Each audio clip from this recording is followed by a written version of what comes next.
Oh, hey there.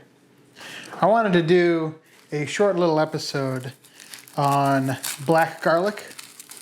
I made my own black garlic. All you do is you take some really fresh garlic that you've gotten from the store. You want to get it while it's still pretty fresh. Wrap it in saran wrap and then stick it in a rice cooker for 3 to 4 weeks.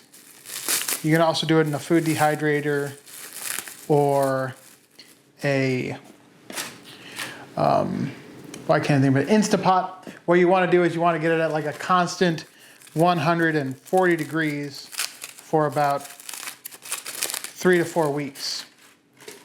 And when it's all said and done, you'll get some caramelized garlic, also called black garlic. They say, I've heard it say that it's fermented. I don't really know if it's fermented. It's really just been cooked down.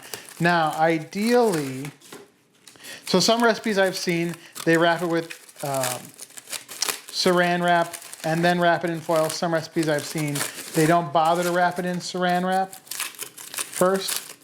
And a lot of these ones, I did a couple with saran wrap, a couple without saran wrap. All the saran wrap ones seem to have worked.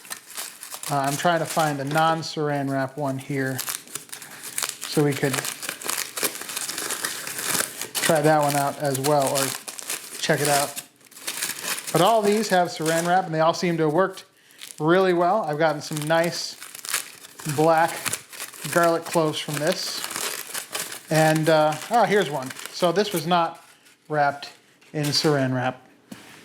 And I'll get a close-up of me cutting it so you can see how it compares to the one that was wrapped in saran wrap. So let's go do that now. I'm Dr. Beck. I got my PhD studying the diets of ancient people. And today I'm sharing my favorite recipes with you on Dr. Beck's Epicurean Delights. So this is the non-saran wrap one. You see, very black in there. Oh, you probably can't see. Let's see if you can get... There you go, very black. It looks like they've shrunk up a little bit, and that might be why they say to use a saran wrap to hold the moisture in, but you know, this still looks nice and soft and gooey. So I'll pick a couple of these out and then, okay, so you probably want to see the one that was in saran wrap as well. We'll see if there's any difference. There we go. I really don't see much difference there. Maybe these are a little bit juicier looking, a little bit more moisture has been retained in the saran wrap ones. Yeah, you can see that water actually glistening on there. So now comes the critical time for the taste test. And I guess I'll compare a saran wrapped one to a non-saran wrapped one. They look almost identical. In fact, if you didn't tell me, I wouldn't know. Some of these are dried out, even in the saran wrap one. Like this looks like leather.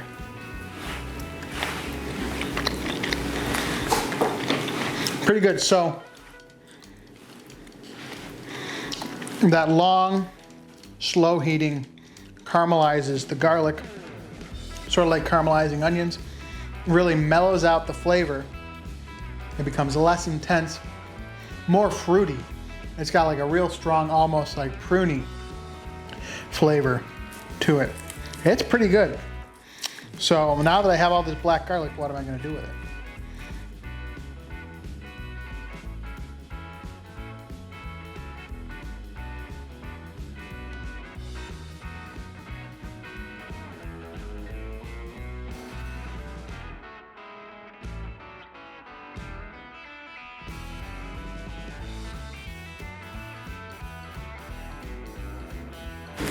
See, I think black garlic is often thought of as an Asian ingredient, and maybe that's where it originates from.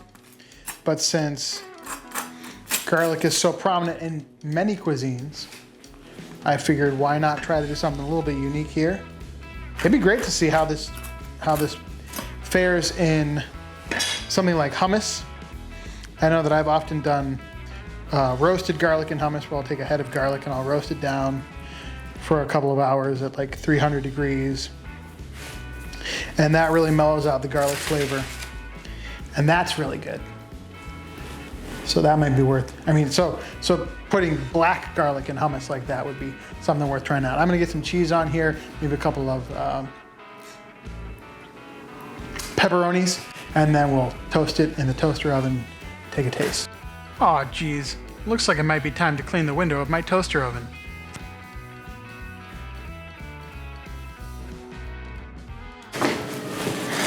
So I have my garlic little pizza toast bread here. It's just about ready for eating, but I wanted to throw on a little bit of parsley. I'm gonna taste this. Here goes black garlic, little pizza toast bread.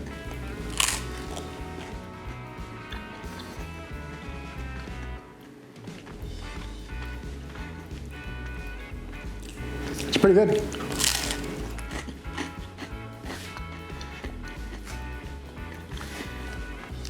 So like I said before, it's fruity with a little bit of a garlic punch in the end.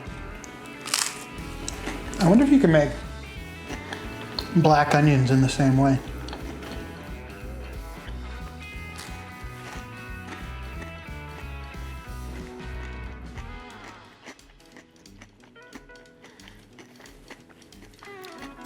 Yeah, that's really good. I'm not sure that I've found the best application for black garlic, but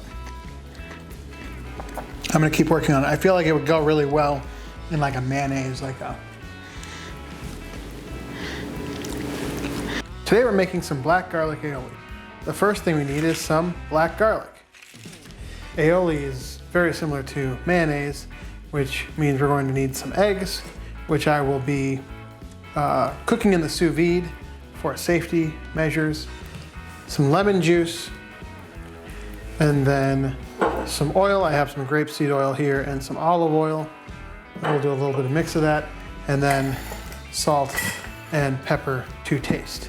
So I'm going to be coddling these eggs or cooking them to a safe temperature, which means that I'm going to have to put them in a sous vide for a minimum of 40 minutes, up to 2 hours. You can just hold them at that temperature, 130 degrees Fahrenheit or 54.4 degrees Celsius.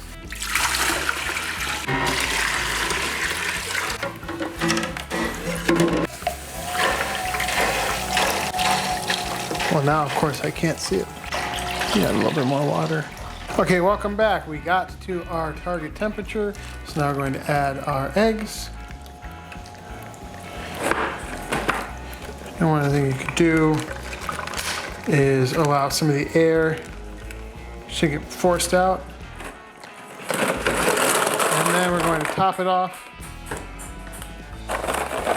with some ping pong balls. What's the purpose of the ping pong balls? The ping pong balls discourage the evaporation of the water, so I won't have to keep on refilling it over and over and over again. So 40 minutes from now, these eggs should be all set, and we'll be able to enjoy our safe to eat raw eggs. It looks like our eggs are finished, and while I get them out and start making the aioli, I'm going to have a botany minute. Garlic has a scientific name of Allium sativum. It is in the Amaryllidaceae family and the Aioli subfamily, along with onions, scallions, shallots, chives, and leeks, which all share the same genus, Allium. Interestingly enough, some members of the Allium genus have shown the ability to produce their bulbs on top of the plant rather than at the roots. According to Reiter et al. In 2017, garlic contains two substances, allicin and allicin lyase, an enzyme that breaks down allicin. These two substances are held separately, compartmentalized, inside the cells of the individual garlic cloves. When the cells are broken due to damage created when the garlic is crushed or cut, allicin and allicin lyase finally meet to produce diallothiosulfonate, otherwise known as allicin. Allicin is responsible for the pungent odor emitted by crushed garlic. It also has antimicrobial properties, showing that it inhibits the growth of bacteria, fungi, and protozoa. While it is possible that allicin could could be used as an effective antibacterial agent, it would require a person to procure up to 50 garlic bulbs a day just to extract enough usable material for injection. Thankfully, allicin has shown promise as an inhalant in curtailing the growth of harmful microbes in the lungs, suggesting that direct treatment could require far fewer quantities of garlic bulbs. According to Choi et al. In 2014, garlic has been used as a traditional medicine for a variety of biological effects, including to increase stamina, aid digestion, prevent diarrhea, as well as treat worm infestation, and a variety of ailments including heart disease, arthritis, and fatigue. Scientific studies have shown that garlic possesses several bioactive effects, including antioxidant, antimicrobial, anti-cancer, and antihypertensive properties, as well as liver protection and insecticidal properties. In their paper, Choi et al. Tested black garlic for optimum levels of antioxidants over a 35-day period and determined that the highest level of antioxidants were found in black garlic aged at approximately 158 degrees Fahrenheit or 70 degrees Celsius and 90% humidity for 21 days. What their study did not show, however, was if 21 days was the peak optimum number of days for getting the best flavor out of black garlic. Now I know what you're thinking. Now that we've made this aioli, what shall we eat with it? I think I've got just the thing. I got this Impossible bacon burger from the store, and I think it might be perfect to eat with this aioli that I've just made. So I got my grill all heated up and going. Uh-oh, timer's going off.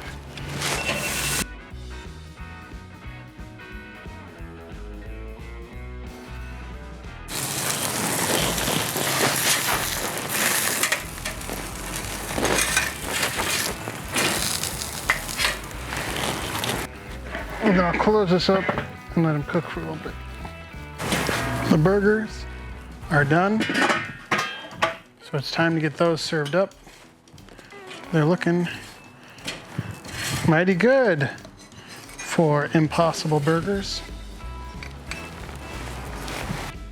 So it's time for sandwich assembly, and while I do that, let me just remind you that if you haven't subscribed already, you should take a moment and subscribe now.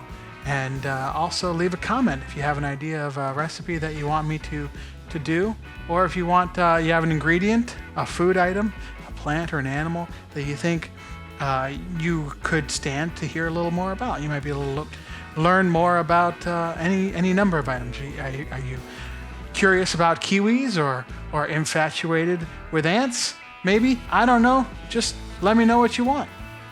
You might be looking at the screen right now and thinking that pickled carrot and daikon looks extremely delicious. Well, guess what? I have a whole episode on how to make your own pickled carrot and daikon. And let me tell you, it was a great compliment to the other ingredients on this sandwich.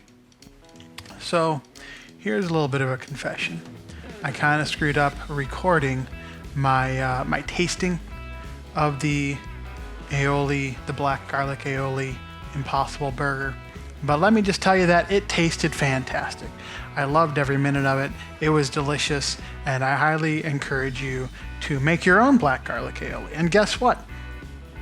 If you're thinking, oh, I don't have the time, or I don't have the space, or I don't want to make up all the smell, well, you can buy your own black garlic. In fact, I have a link in the show notes of an Amazon link where you can get your own black garlic. And if you want to, you can just get some mayonnaise and some black garlic, mix it together, and you've got your own black garlic aioli. Will it taste exactly like mine?